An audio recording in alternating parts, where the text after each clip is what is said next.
If you don't like feeling stuck but still dread the grind, then listen up. We all hit rough patches. The key? Keep moving forward. Step 1. Break it down. Big goals can be scary. So, slice them into little tasks. Each step counts. Step 2. Find your why.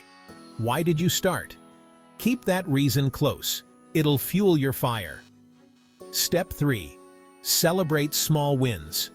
Did you finish that assignment? High-five yourself. Little victories lead to big success. Step 4. Stay connected. Talk to friends, family, or teachers.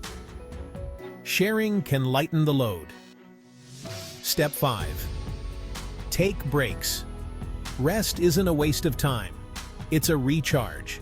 Fresh mind, fresh ideas.